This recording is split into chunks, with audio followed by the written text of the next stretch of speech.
Hello students, welcome to my channel Fragrance of Education. I, Jayesh Pararia, welcome you all to my channel. Friends, in this video we will talk about the poem number 1 of standard 10 English second language. Poem number 1 is about, the title of the poem is My Song, written by Rabindranath Tagore. First of all, we will discuss about the writer of this poem. You can see the picture of Rabindranath Tagore.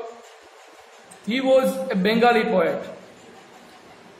Rabindranath Tagore, born May 7, 1861, Calcutta, now Kolkata, India, died August 7, 1941, Calcutta. Bengali poet, a short story writer, song composer, playwright, essayist and painter who introduced new prose and verse forms and the use of colloquial language into Bengali literature, thereby filling it from traditional models based on the classical Sanskrit. He was highly influential in introducing Indian culture to the West and vice versa, and he is generally regarded as the outstanding creative artist of early 20th century India. In 1913, he became the first non-European to receive the Nobel Prize. His works, Gitanjali, Gora, Kabuliwala, The Post Office. મિત્રો, અહીંયા રવિન્દ્રનાથ ટાગોરનો એક brief introduction છે. નામ આવવાથી તમને ખબર પડી ગઈ હશે કે he is the man who have given the gift of our Indian song, જે નેશનલ સોંગ છે, આપણું નેશનલ એન્થેમ જે છે જનગણ મન, કે જેની આપણને ગિફ્ટ આપેલી છે. મિત્રો, એની આપણે ચર્ચા કરવાની છે રવિન્દ્રનાથ ટાગોરની, કે 7 મે 1861 ના રોજ કલકત્તામાં જન્મેલા અને 7 ઓગસ્ટ 1941 કલકત્તામાં તેમનું નિધન થયેલું. બંગાળી પોએટ છે, કવિ, સ્ટોરી રાઇટર એટલે કે ટૂંકી વાર્તાના લેખક, સોંગ કમ્પોઝર, ત્યાર પછી ગીતના રચયિતા છે, પ્લેરાઇટ એટલે નાટ્યકાર છે, એસેઇસ્ટ નિબંધકાર છે અને પેઇન્ટર પણ છે. એમણે પ્રોઝ અને વર્સ એટલે ગદ્ય અને પદ્યનું જે ફોર્મ છે, જેનું રૂપ છે, એને જે બોલચાલની ભાષા છે, બંગાળી જે સાહિત્ય છે, એમાં એમણે પ્રતિપાદિત કરેલું હતું. એની અહીંયા ચર્ચા કરેલી છે. ત્યાર પછી traditional models based on classical Sanskrit, જે આપણું શાસ્ત્રીય સંસ્કૃત છે, એના આધારિત બંગાળી લિટરેચર એમણે લખેલી હતી. આપણે જનગણ જે મન બોલીએ છીએ મિત્રો રાષ્ટ્રગીતની અંદર, એવા શબ્દો કેટલાક આવેલા છે.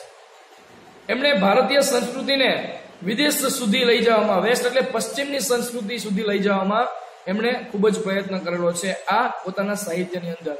And creative artist of 20th century of India, ભારતના 20મી સદીના ખૂબ જ સર્જનાત્મક કલાકાર હતા, કે જેમણે ખૂબ જ એવું સાહિત્યનું કામ આપેલું છે, સાહિત્યનું વર્ક સોંપેલું છે લોકોને, કે જેના આધારે આપણે ઘણી બધી માહિતી મેળવી શકીએ.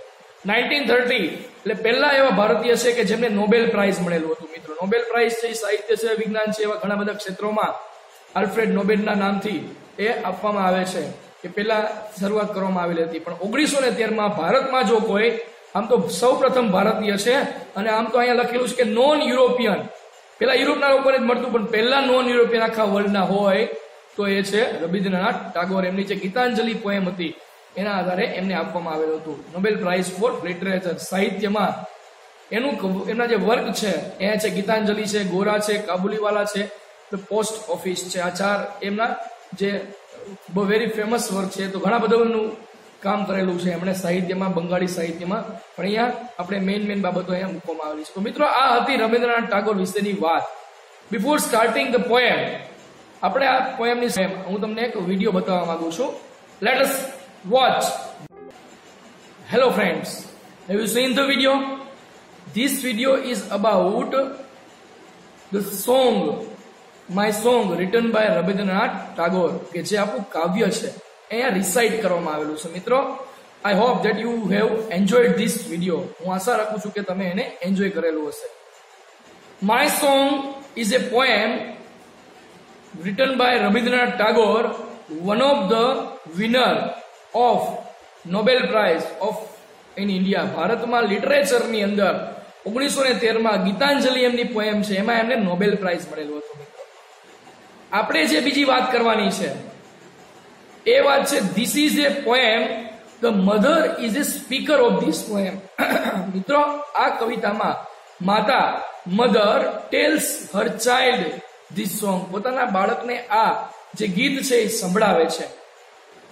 Music is very important in our life and how important does the music have in our life. આપણા જીવનમાં કેટલું મ્યુઝિકનું, સંગીતનું કેટલું મહત્વ છે એની પણ અહીંયા ચર્ચા કરવામાં આવેલી છે. મિત્રો before let us start the poem, first of all we will recite the first paragraph of this poem. આપણે એનો પહેલો પેરેગ્રાફ જોઈએ, રિસાઇટ કરીએ.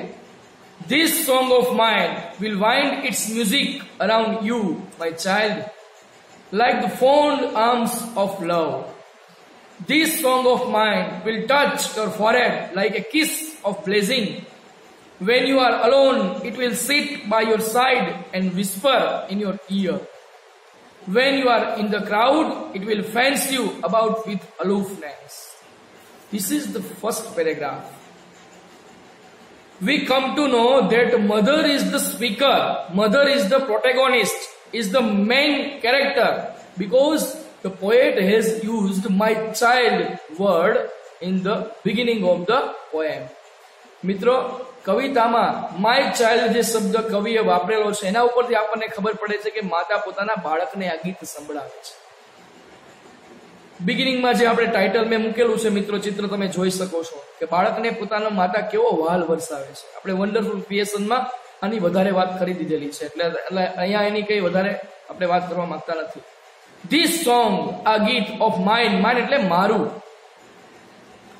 આ છે સેકન્ડ પોઝેસિવ છે, માઇન સર્વનામ, જેને સર્વનામ સ્વવાચક સર્વનામ કહેવામાં આવે છે. will wind its music around you, my child. માતા પોતાના બાળકને એડ્રેસ કરે છે, સંબોધીને કહે છે. ઇટ્સ મ્યુઝિક અરાઉન્ડ યુ, એનું સંગીત, અરાઉન્ડ એટલે તારી આજુબાજુ, યુ એટલે તારી. મારું આ ગીત છે. એ વાઇન, વાઇન નો મિનિંગ થશે મિત્રો ટુ વેન્ડ એટલે ટુ વોર્મ અપ, વીંટાળવું. મારું આ ગીત છે એ તારી આસપાસ વીંટળા છે, એમ કે છે. મારું આ ગીત, આ મારું ગીતનું જે સંગીત છે, મારા બેટા, મારા દીકરા, મારા આ ગીતનું જે સંગીત છે એ તારી આસપાસ વીંટળા છે, એની વાત કરે છે. નેક્સ્ટ લાઈન કેવી રીતે, તો એ ગીતને પણ અહીંયા કમ્પેર કરવામાં આવેલું છે. It the song, the music of the song is compared with the fond arms of love. નવો શબ્દ છે fond arms. fond arms નો મીનિંગ થશે affectionate open hands, ખૂબ જ દયાળુ માયાળુ હાથ. જે માતાના હાથ આપણને એક પણ ગાલે કે આપણા માથા ઉપર ફરે એટલે મિત્રો આપણી બધા જ પ્રકારની જે સમસ્યાઓ છે એ દૂર થઈ જતી હોય છે અને આપણે રિલેક્સેશન અનુભવતા હોય છે. એવી જ અહીંયા વાત છે કે માયાળુ હાથ, જે માયાળુ એટલે પાછા કેવા પ્રેમાળ, લવ શબ્દ વાપરેલો છે.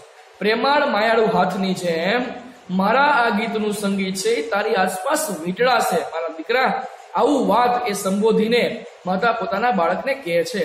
Next line, this song of mine will touch your forehead like a kiss of blessing. Forehead નો મિનિંગ થશે મિત્રો the part of the face above the eyes, એટલે કે બ્રોઝ. આપણા જે બ્રોઝ છે, આંખ ઉપરનો જે ભાગ છે એટલે કપાળ, એને કહેવાય ફોરહેડ એટલે કપાળ. અને લાઈક એ કિસ એટલે ચુંબન, બ્લેઝિંગ.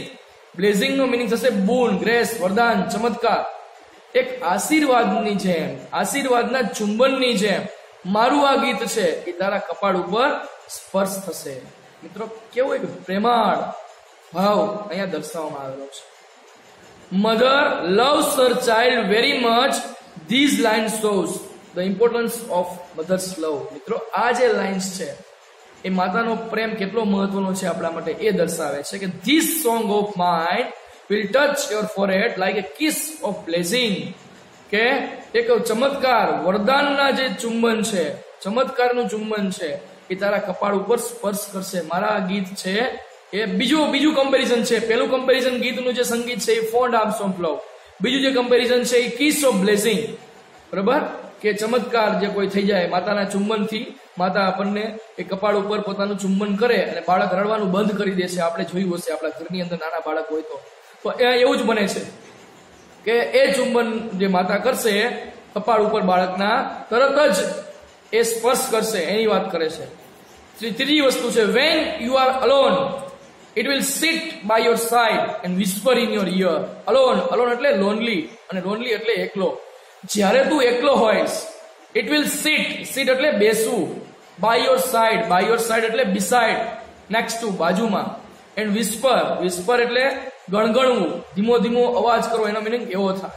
speak slowly, murmur in your ear એટલે તારા કાનમાં. જ્યારે તું એકલો હશે, કદાચ પ્રશ્ન પૂછશે કે what will the song do when a child will અથવા child will alone. બાળક જ્યારે એકલો હશે ત્યારે ગીત શું કરશે? તો it will be sit by his side, his or her side, એની બાજુમાં બેસશે અને whisper in your ear, એના કાનમાં ગણગણશે. આની અહીંયા ચર્ચા કરવામાં આવી.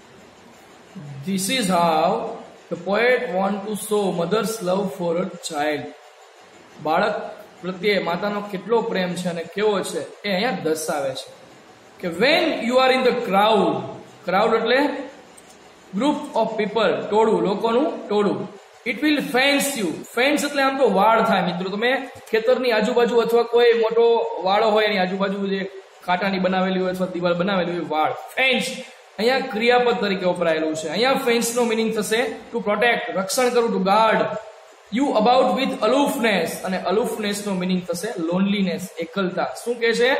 when you are in the crowd, જ્યારે તું ટોળામાં હોઈશ, it will fence you about with aloofness. એ તને એકલતાની જેમ, એટલે કે એકલતા વિશે જ્યારે તું ટોળામાં હોઈશ ત્યારે તું એકલો હોય ત્યારે તું કેવું આમ રક્ષણ અનુભવતો હોય એવું રક્ષણ આ ગીત તને કરશે. તો this is the importance of the music of the song that is sung by her mother. So friends, we discussed that the first stanza of this poem, my song, written by Ravindranath Tagore. અલગ અલગ પ્રકારના comparison આપીને અહીંયા જે music of the song, જે mother tells હર children, હર little boy, એના જે નાના બાળકને જે કહે છે કે અલગ અલગ પ્રકારના રૂપકો આપીને સમજાવે છે કઈ કઈ જગ્યાએ એને કેવા કેવા પ્રકારે આ ગીત એને મદદરૂપ થશે. when you are in the crowd it will fence you about with aloofness. aloofness એટલે એકલું, અને ક્રાઉડ એટલે એક ગ્રુપ ઓફ પીપલ, ટોળું, અને ફેન્સ એટલે ક્રિયાપદ તરીકે વપરાયેલું છે, પ્રોટેક્ટ, રક્ષણ કરવું. આપણે આગળ જે વાત કરી એ પ્રમાણે કે એને જેમ વાળ હોય એવી રીતે એ રક્ષણ કરશે. એને બાળકને ટોળામાં એકલો હોય ત્યારે એને રક્ષણ કરશે. Next paragraph, next stanza. My song will be like a pair of wings to your dreams. It will transport your heart to the verge of the unknown. It will be like the faithful star overhead when dark night is over your road. શું કહેવા માંગે છે? My song will be like a pair of wings to your dreams. મારું ગીત એ કોના જેવું હશે? pair of wings એટલે કે પાંખો. અહીંયા pair એટલે જોડી, બે પાંખો એટલે પાંખો. to your dreams એટલે તારા સ્વપ્નો. એમ કહે છે કે તારા સ્વપ્નને પાંખની જેમ એ મારું ગીત મદદરૂપ થશે. તારા સ્વપ્નોને પાંખ આપવું. સ્વપ્ન એટલે અહીંયા એન્ડ, ધ્યેયની વાત કરવામાં આવેલી છે. બાળકનું જે કોઈ ધ્યેય હોય એમાં એને એ પોતાનું ધ્યેયને સિદ્ધ કરવા માટે મદદરૂપ થશે. એટલે કે તારા સ્વપ્નને પાંખો આપશે. it will transport your heart. Transport નો મીનિંગ થશે ટુ ટ્રાવેલ, ટુ અપલિફ્ટ, લઈ જવું. યોર હાર્ટ એટલે તારા હૃદયને. ટુ ધ વર્જ નો મીનિંગ થશે threshold, very close to experience એટલે કિનારી, સીમા સુધી. સાની સીમા સુધી? ટુ ધ અનનોન, અને અનનોન નો મીનિંગ થશે સ્ટ્રેન્જર, અજાણ્યો, અજ્ઞાત.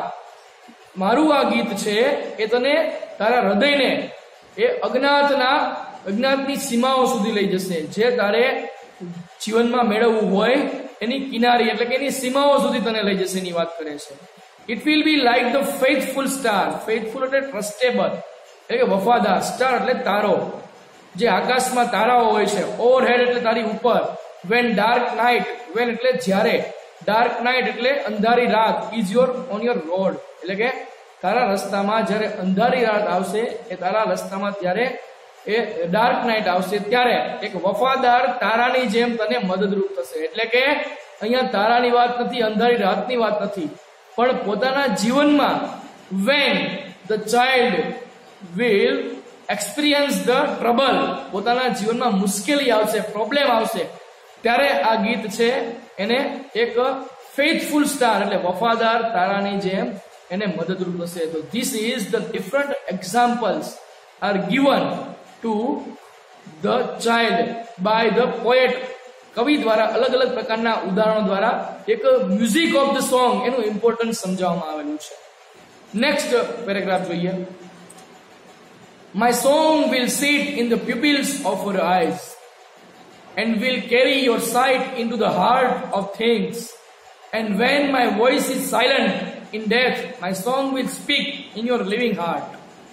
તો આ વાત કરે છે. The last stanza of this poem. My song will sit in the pupils of your eyes. Pupils of eyes એટલે આંખની કીકી. કે મારું ગીત છે એ તારી આંખની કીકીમાં બેસશે. કીકીમાં બેસવું એટલે એનો મિનિંગ એવો થાય કે આંખમાં એ ગીત બેસીને આખું વિશ્વ એને દેખાડશે. And will carry your sight. Carry એટલે લઈ જવું, સાઇટ એટલે સીન, અને સીન એટલે દ્રષ્ટિ, બરોબર. Into your heart of things એટલે કે વસ્તુના મર્મ સુધી, કોઈ પણ વસ્તુ એની આજુબાજુ હશે એના મર્મ સુધી, એના ઊંડાણ સુધી, એના હૃદય સુધી આ દ્રષ્ટિ લઈ જવાનો પ્રયત્ન કરશે. દ્રષ્ટિમાં આ ગીત બેસશે અને ગીતના મ્યુઝિક દ્વારા એ વસ્તુના મર્મ સુધી, હાર્દ સુધી પહોંચવાનો પ્રયત્ન કરશે. વસ્તુનું જે મહત્વ છે, હાર્દ છે, એની અહીંયા ચર્ચા કરવામાં આવે છે. લાસ્ટ લાઈન શું કહે છે? And when my voice is silent. Silent એટલે મ્યુટ, મ્યુટ એટલે ક્વાઇટ, શાંત.